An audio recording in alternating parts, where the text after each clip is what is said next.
Okay, and we'll go ahead and kick it off.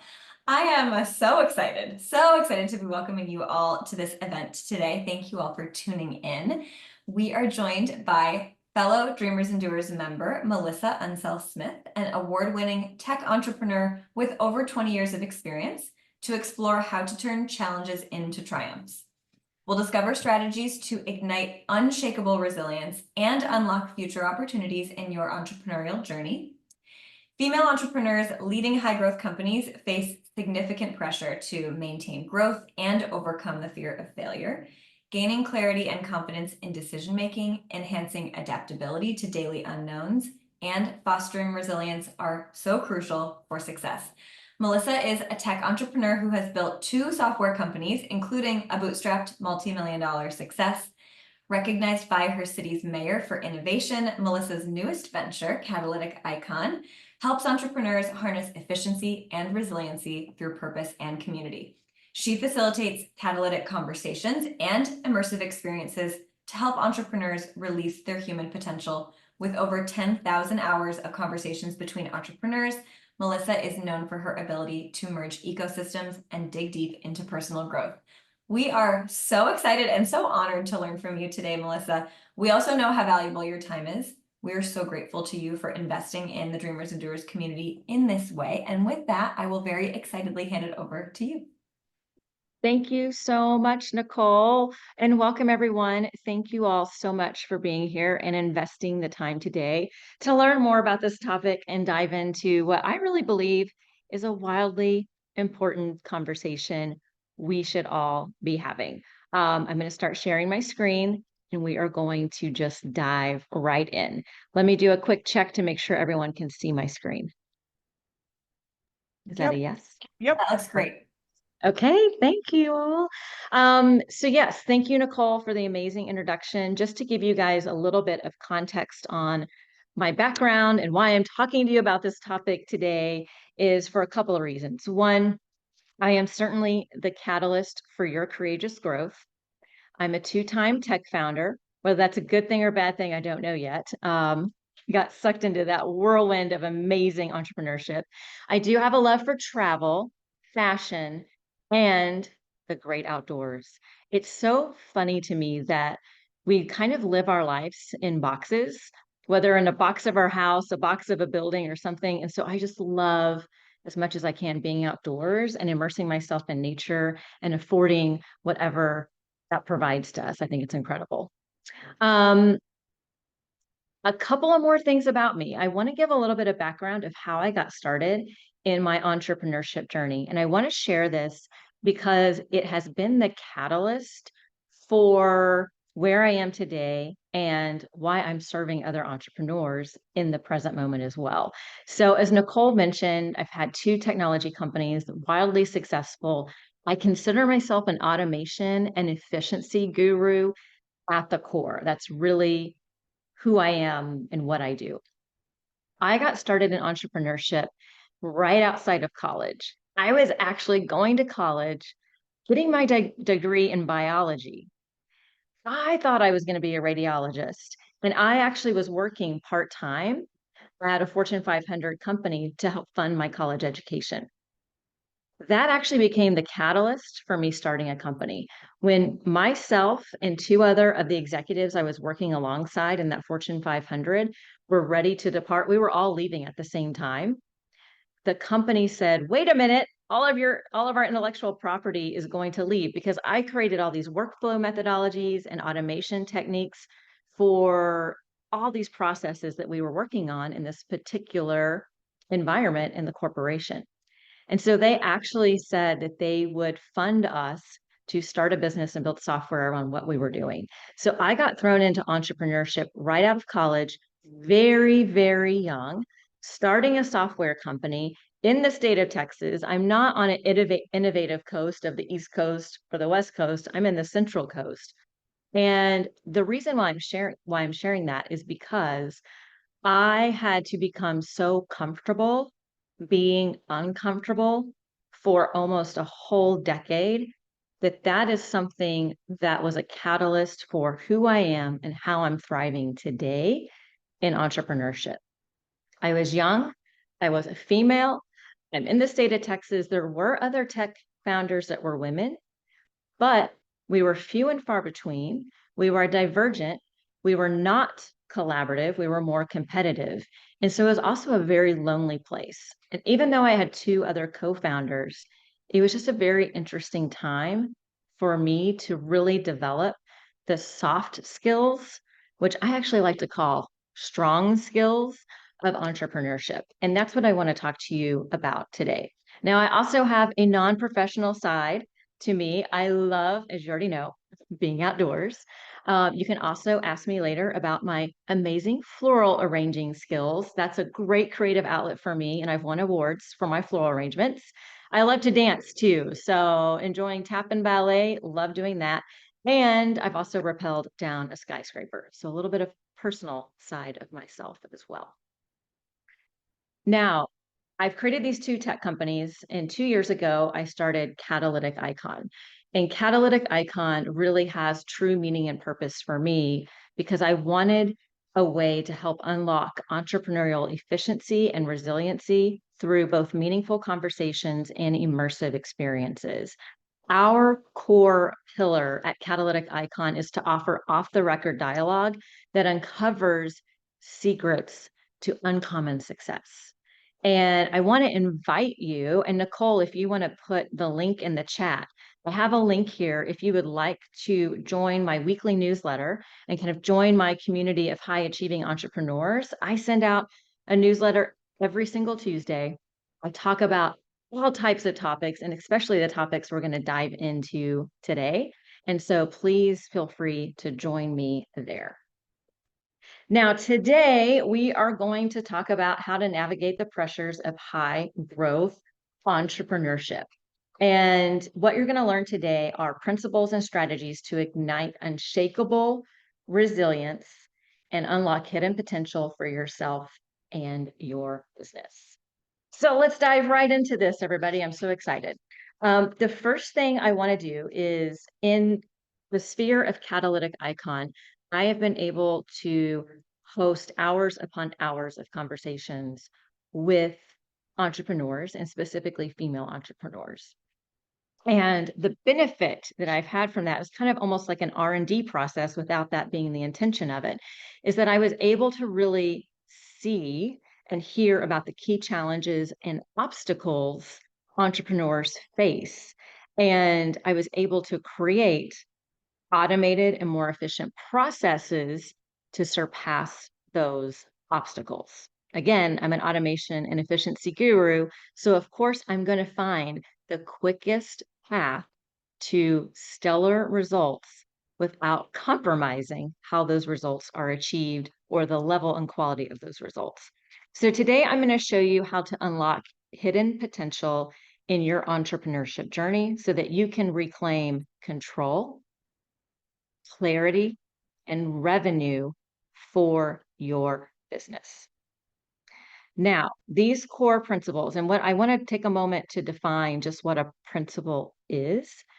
It's a fundamental truth or proposition that serves as the foundation for a system of belief or behavior. So it's something that you adopt wholeheartedly, that is your true belief, and it's unwavering, completely unwavering. Now, these principles that I want to cover today are really important for entrepreneurship and high growth entrepreneurship. And I don't know if you guys have heard of this concept or phrase, but I heard it recently, and it was that wealth and wisdom are hidden. Wealth and wisdom are hidden. So if you were to look at me, if I were to look at you, I can't really intrinsically know just on the surface how wise you are or how wealthy you are. And when I say wealth, I mean holistic wealth, not just financial wealth. And I would like to add to that premise that success in entrepreneurship is often hidden.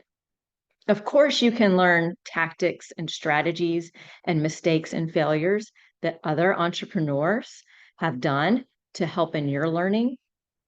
But what's really at the core of it is these principles that entrepreneurs use that are unwavering to achieve wild success and set themselves apart from everyone else. These principles are courage zone over comfort zone, radical exclusion, consistent upgrades to your identity, and the 80-20 rule, or what I like to say, quality of work over quantity of work. And although these principles are not new, I did not invent these principles, but I have a proprietary way of equipping you with achieving these principles through immersive experiences and catalytic conversations. So we're going to explore what I would call these hidden secrets of success that are enveloped in these principles today. And as I explain each of these, I want you to look at your business and ask, where am I playing it safe when I should be more daring? So as we go through this conversation today, ask yourself, where am I playing it safe when I should be more daring? And although these principles seem deceptively simple, if you will, their impact is enormous. And what I found through my conversations with entrepreneurs is that the application and implementation of these principles is not always easy, or we get so buried in the minutia of our business that they don't become a core priority. So let's dig right in to the first one, which I love. Courage zone. We're going to talk a lot about courage zone here for a few minutes. And courage zone is basically a mental and emotional space where you step out of your comfort zone and embrace challenges that promote both growth and self-discovery. That is definitely in contrast to your comfort zone, which is where you feel safe and control, and you get enamored within habits and inertia. We don't want to live there. We want to live in our courage zone. Now, the courage zone is also has a capacity in which you have to embrace fear. There's a layer of fear that you have to overcome and surpass to enter your courage zone. So I want to take a moment to make sure we understand fear and its impact on decision making. It can lead to you overestimating risks and underestimating opportunities. It can lead to paralysis by analysis. I know I'm a big culprit of this one over many years of entrepreneurship. I have overanalyzed, so many things that kept me in stagnated growth. Avoidance behavior, actually just typically avoiding situations because they may be perceived as slightly threatening to who you are or who you're going or what you're doing. These all limit growth and opportunities. And so I would love to get a quick poll from the participants and just put in the chat. I want to know, what's a recent fear you have faced or are facing right now. Just put it in the chat. And as you're doing that, I want to share a story of someone in my community. Her name is Amber, and she's a startup founder, and she was highly resistant to delegating tasks. And I've been there. When I first started my business, I wanted to own and control everything. And we've all have layers of this. We are all culprits of this. And she was just fearful that her team would make mistakes and do something that would mess up the business. So we discussed the underlying fears around control and quality as well. And through my synchronize and let go process, I encouraged her to delegate small, even low risk or low stakes tasks to her team members and coached her on providing constructive feedback to allow her team to have full autonomy and do things on her behalf to free up her time and capacity in her day. So by reducing her workload, she actually freed up 15 hours per week for herself. 15 hours. That's a ton of time. That's how much she was doing on her own that she delegated to her team. And within 6 months, her business saw a 20% increase in productivity. And that is huge. And that's just with this one exercise of being able to look at where you're holding yourself back, where are you holding that fear, and letting go and releasing that and totally leaning into that moment. Now, what I've also found is that there are three major fear paradigms in entrepreneurship. Now, there are many types of fears we all face, but these seem to be the most prevalent. Fear of failure, fear of rejection, and fear of uncertainty. These are the three most prevalent fears that I've certainly seen in my community, and they are highly prevalent, and we talk about them all the time. Now, in our space, we encourage you to talk back to fear and almost create a letter to fear that you can use, put it on your laptop screen, and leverage it every day in any moment that you're experiencing any type of fear and you want to lean into your courage zone. One of my community members, this is her letter to fear, and I love it. She says, "Oh, hey, fear, thanks for showing me that this is meant for me. I love you. I appreciate your wisdom and thank you for protecting me. But I am so excited about this and I am going for it anyway." That totally gives you permission to lean into your fears, but it's also recognizing that fear is a survival mechanism, right? It is meant to keep us safe and alert us of things that could be a danger for us. We have the privilege and honor in our current day society to have different types of threats in our lives that really don't threaten our physical being and our living. We kind of have these perceived threats that we've made up. So this gives you permission to lean into that, which is so very important. So a quick reflection moment. I want to ask, what would your business look like if fear were your compass instead of a hindrance? And I also want to ask, do you have a pulse of all the fears you have stored in your subconscious mind? And I love that Mandy said, fear of letting more tasks be handed off to your employees. Thank you for resonating with that. That was what the work we did with Amber. And then Deidre said, fear of asking for money. That's a huge one. So thank you very much for sharing that. And just to put this out there is I love this concept of quantum confidence. So each time you step into your courage zone, your faith in yourself increases until doing bigger things becomes even easier. So, what small step can you take today to delegate to your team or ask for that money? What small step can you take today to build your confidence? And the smallest steps you take, if you were to look back a year from now, how you've created quantum confidence in yourself to do bigger and better things and exponentialize the capacity in which you can grow. All right, let's keep going. Next, we're going to talk about radical exclusion. And radical exclusion is deliberately ignoring and declining all these inputs, messages, and requests that are demanding your attention so that we can focus on what we decide is most important for us personally and for us in our business.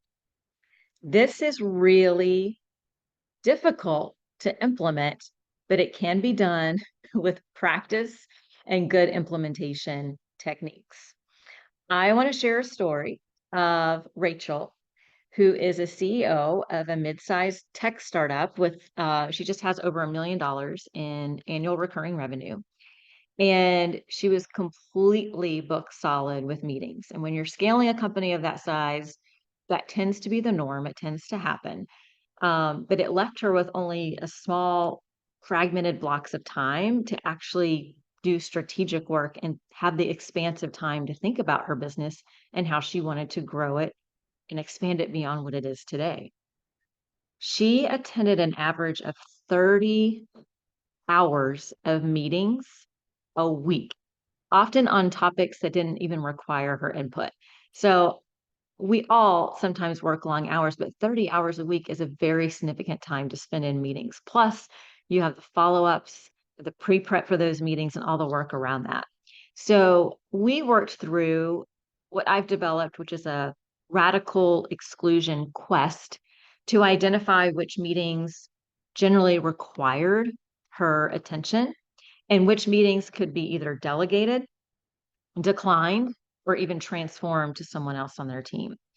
And she began declining roughly 60% of her meetings and reserved 2 days a week as like no meeting days, absolutely no meetings on these 2 days so that she could accomplish deep work and have that strategic time. This had a huge impact on her business, massive. She freed up 12 hours per week for for herself and to have this time for uninterrupted work. And within 6 months, she was able to increase her revenue by $200,000. That is significant because then you're creating the space for these opportunities to identify and unlock hidden potential, opportunities that you're sitting on that you couldn't see because you're buried in the minutia of your business. So the importance of this is that, the reality is we have millions of distractions around us daily. I mean, it's quite insane.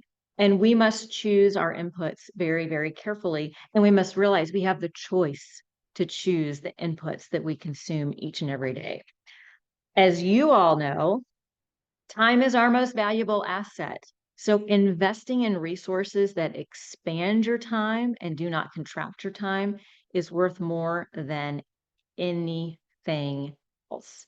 And I don't know about you all, but for myself, I have realized I would love to accomplish things more methodically and meaningful and delegate things to my team so that I have the time and capacity in my days to lean into what I would call soulful moments. Like life is meant to be lived. I'm a human being, not a human doing. And so I want to have those soulful moments with my new nephew, with my husband, with my friends, family, all of that. I want time alone in solitude because I'm an introvert and I like that. And those are the moments that matter. Those are the moments that make up your life. And so having this idea of radical exclusion and being okay with setting those boundaries is really profound. And I find that this work specifically for female entrepreneurs is the hardest because we want to be everything to everyone, and that's built into our DNA.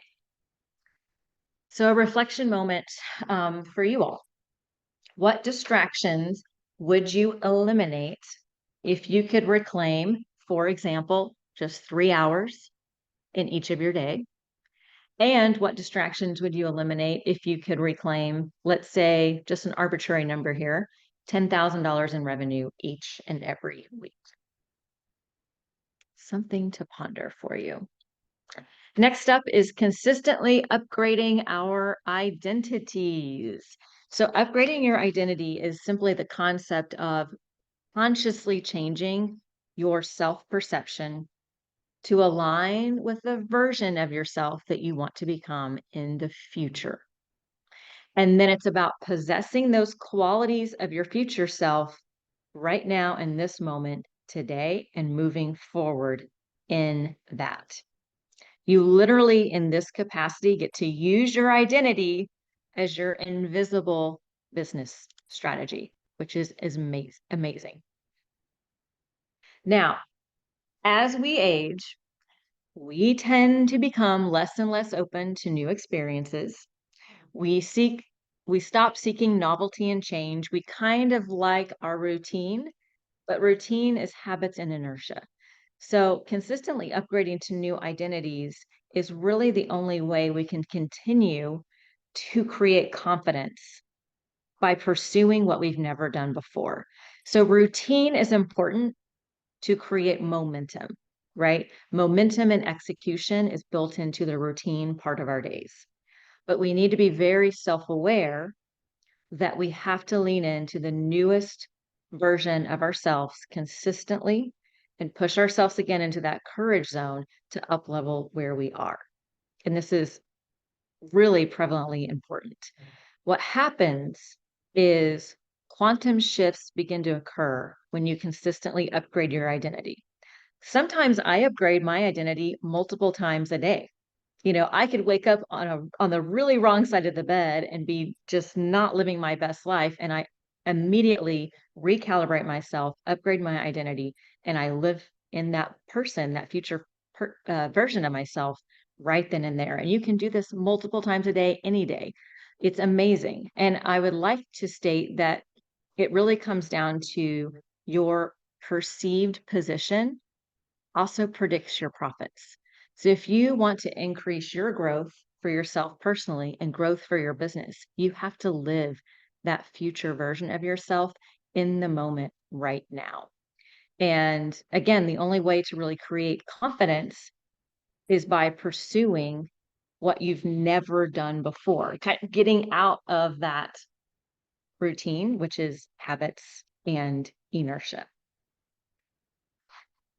So before I go on to the reflection moments, I also want to share a story here of Sarah, who is a first-time entrepreneur and definitely just became super enamored with hustle mentality, working long hours and equating that to success. Like, I'm so busy, I'm working so many hours. That must mean I'm so successful. However, this was impacting her health and personal life, and she found herself on the verge of burnout. And I know many of us on our entrepreneurial journey have approached that dreaded word burnout. And now, I've actually experienced it and experienced it to a point where I want to definitely avoid it in the future. Sarah hadn't experienced it before, but it was definitely limiting her effectiveness and jeopardizing her long-term goals. So we did a journey mapping process where we redefined her identity from a hustler to a balanced and purposeful entrepreneur. And she adopted habits that prioritized that future version of herself, the balanced and purposeful entrepreneur. And by adopting that approach, she reduced her work hours by 25% and saw an increase in productivity in her business by 15%, which is amazing. Like, those are real, raw, data driven numbers just by changing and implementing these processes for upgrading your identity. And so I want to ask you all for a reflection moment. Who are you becoming? Not just as a leader, but also as the person who can handle a wildly successful environment. And how are you self-sabotaging yourself? This could be a whole workshop in of itself of how we subconsciously sabotage our future success and our version of success. And who do you need to become to realize the vision that you are building? And you're welcome to put items in the chat to share out with the group, but these are also for you to reflect on so that you can consider what this looks like for you and the future of yourself and your business. All right. Next principle, the 80-20 rule. This is really all about quality of work over quantity of work. And if you guys have not heard of this before, it's also called the Pareto principle. But basically, it says 20% of your efforts make up 80% of your results. The flip side of this is that most of us focus on the 80% of our business that only results in 20% of our results. There's a lot of superfluous business activity that is going on in all of our environments. And if we really hone into it, we can totally flip the script on this. I love that. Thank you for sharing, Deidre. She's decided to adopt a persona or identity for upcoming fundraise in 4 months. Yes, good for you. I'm so proud. That's amazing. Thank you for sharing. So this is the 80-20 rule is something that is talked about a lot, but often gets ignored in implementation. And it's really a high level approach that successful entrepreneurs use to create what I would call outsized impact from the smallest amount of action. And it's about seeing what others miss by identifying the high leverage parts of their business. So let's talk about the high leverage parts of your business and kind of dive into what this means. Because by understanding the 80-20 rule and doing quality of work over quantity of work, we can start to maximize efficiency. This could be efficiency for your personal life, your family life, and your business life.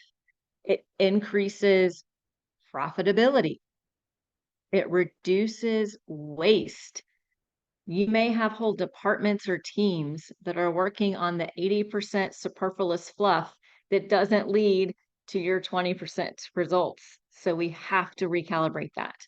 And it streamlines focus. Focus and clarity are so important in business and for business growth. And it improves decision making. Think of everyone on your team moving in the same direction, non-divergent paths. You're on the same direction up the same summit, and you give everyone autonomy to be efficient and purposeful and making decisions for your company on behalf of your company. That is magical, and there is true magic in that. One of the things that I like to talk about here is I worked with Catherine, who is a B2B SaaS founder, to basically modify their sales funnel because they had so much superfluous activity in their sales funnel. They were stagnating on closing deals, and they had about a 6-month close cycle. So through my archery and focus system, we were able to do a couple of things. We were able to do friction during the sales cycle at key touch points.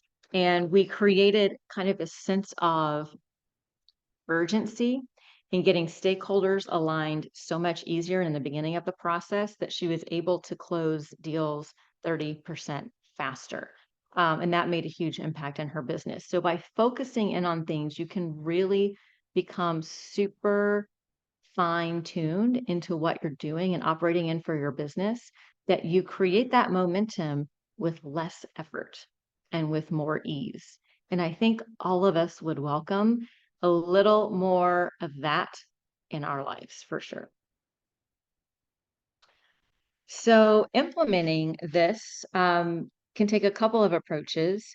This is just a couple of things you can look at initially in your business to kind of start implementing the 80-20 rule. You can start to look at and identify high impact customers.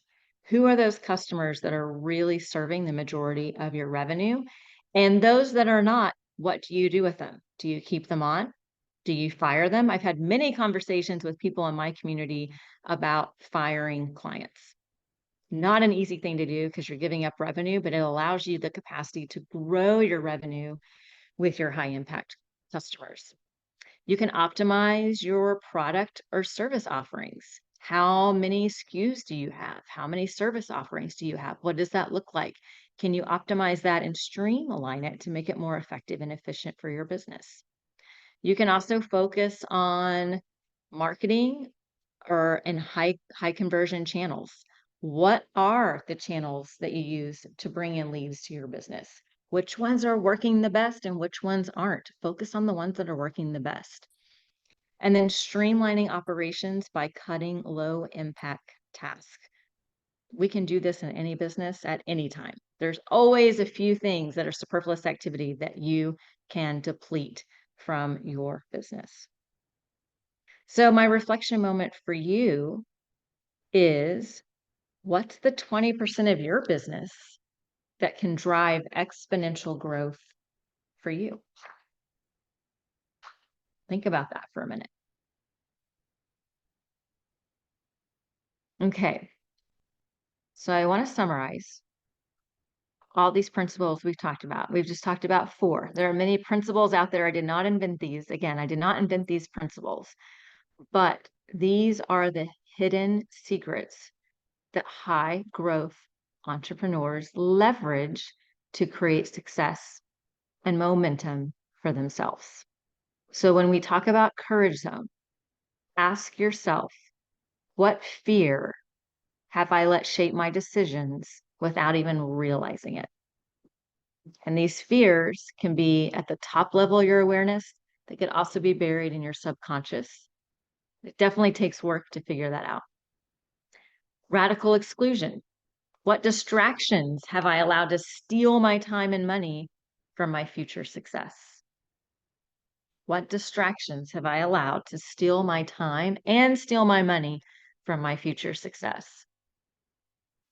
When it comes to upgrading identity, what do I need to do to become the the successful version of myself that I want to be? What does that look like? And what do I need to become to be that success in the future? And the 80-20 rule. What's the 20% I can focus on for exponential growth? Something I want to share here is that this work is not always easy to implement. One of the things I've invested in for myself in my high growth entrepreneur journey is something I call my solitude retreats. And I like to talk about this because people seem to always be a bit enamored by it.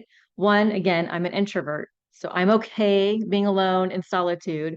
For those extroverts in the room, this may seem absolutely terrifying, but it's still worth it. But basically, twice a year, every year, I go away into nature, into a cabin for 4 nights, 5 days, twice a year.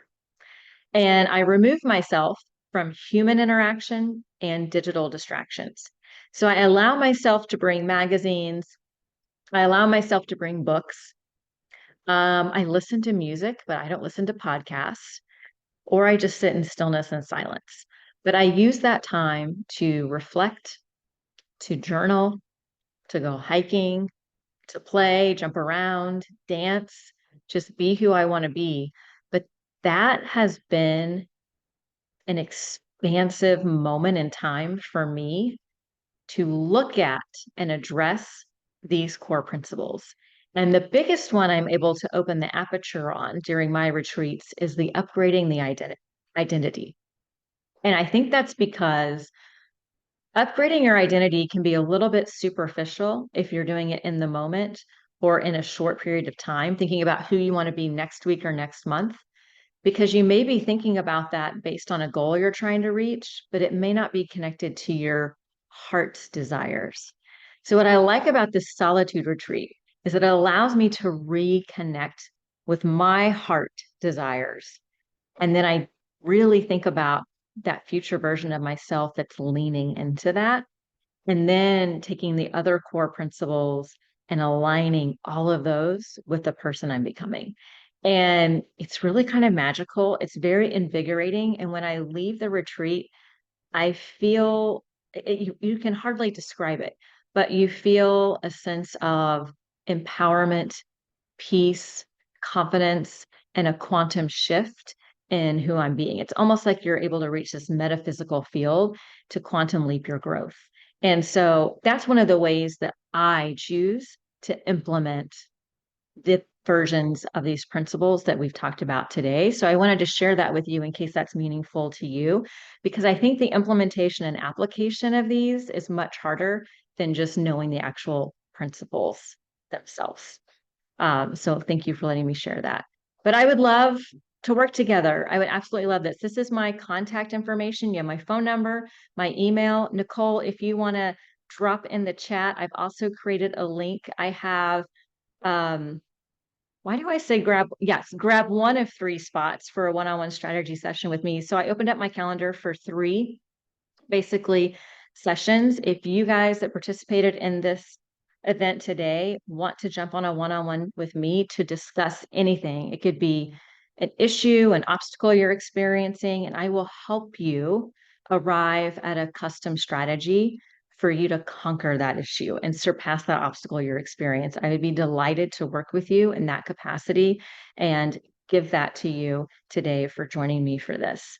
But I want to thank you all so much for allowing me just to talk about this very important conversation that I think is hidden in a lot of ways. I like to almost call these conversations off the record conversations because there are so many resources out there for entrepreneurs on tactics and strategies of how to build the business. There is resources about these topics, mindset, mindfulness, that mental capacity. But I think that I really like to go a bit deeper and have these off the record conversations about how the implementation, how the application of that actually works. And I feel such an honor and privilege that I get to do that work through Catalytic Icon while still building my technology company and kind of give back to the world in that way and creating this economic, amazing prosperity of female founders. It really lights me up. And so I appreciate you allowing me to share kind of my knowledge and strategies on this topic today. And I'm happy to open the floor for questions.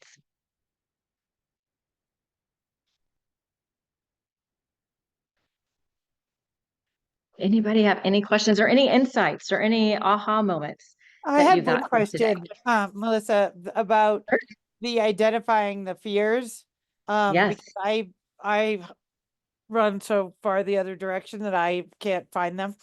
And if they're subconscious, which they most often are, right? Like I would never I would never even describe something as a fear, right? So, but I know Right. they are. So yeah, if you have any personal techniques that to find them. Yeah, because you can't really fight them unless you find them. You can't find them unless you find them. You're completely right. One of the things that I like to do, so I'm very big on journaling. So I'm going to give you this very practical tip. If you keep a journal or even a notepad in your computer, whatever that looks like for you, whenever you stop yourself in action, catch yourself. Catch yourself in that moment when you are stopping yourself taking an action and write down the action that you are not doing because there's fear in the action. So just that simple step. Yep.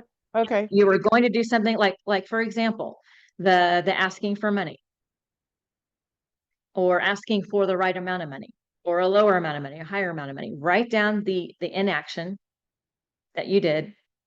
And then later take that as a moment to reflect, why did I stop there? What is that?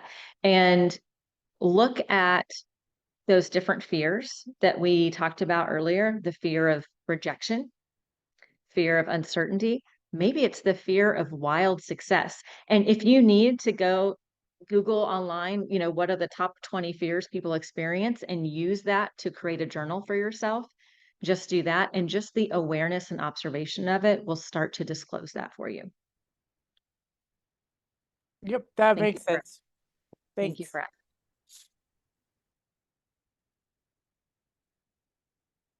Any other questions or insights? My I think other you've one just left about, us. go ahead, go ahead. I was just going to say, I think you've left us with a lot to think about. My mind keeps going to the fact of like, even though I've built a successful business and I know it's a successful business, I'm struggling to really recognize that that was my success. It's been very easy to be like, oh yeah, like the business is doing well. But at the same time, I've had to deal with a lot of like family issues in the same time that I was seeing like some of my biggest successes in my business. Finally left a very long corporate career to really dive into that. And, just all of those things that it's like, I do really need to take a step back and kind of, I guess, realign, reappreciate. Yeah. Thank you for sharing that. Thank you for sharing that, Mandy. And I have a very easy practical tip for doing that. And we can't take this for granted, but I actually track 3 wins a day, like 3 simple wins a day. It could be anything. It could be winning a client. It could be eating healthy, working out, whatever it is. And then having the capacity to look back on those wins and really appreciate everything you accomplished and did for yourself and your business. And applauding and celebrating the growth that happened in that. Like, I think that's amazing. So even though you haven't necessarily tracked your wins over this period, this is a great reminder for you today to just take a pause for yourself and look at what you've built and celebrate it with you and your team. So congrats to you. Hi, Melissa. Sorry, I was a little bit late. No problem. I did a huge launch this week, and it's been eating up my whole life. uh, Nicole knows about it. Since I started D&D, it's like literally like everything I've done. So I guess in your experience, right? Because I don't know how much or how long you've been in business, right? Um, but I've been in business for about 5 years, and I'm 33 years old, and so just getting here, I'm like, whoa, this is cool. But I Yeah. realize it's like my business is gonna be like, has the potential of being what I retire on. And I just want to know, like, what kind of advice do you have for that? Because I never thought past the point of like, okay, I have money now. Yay, it's great, successful, woo. But now what? Because I'm like, this is like a, potentially 20-year commitment, Yeah. 25. Yeah. Like, Yeah. I just, I don't, longevity is a lot of what I struggle with Yeah. because I'm like, oh my gosh, what's going on? What happens now? Yeah. Oh my gosh. Thank you, Catalina. So a lot to unpack there, and I'll start with a couple of things. Building a sustainable, growing business is the number one best thing you can do for yourself and for your future wealth. And so I would say keep going down that path. If your business is 5 years old, so I've had, just to kind of recap on my background, I had a business for 14 years and I have a software company for 14 years. My second one is now 6 years old. And then Catalytic Icon, what I started, which is 2 years old.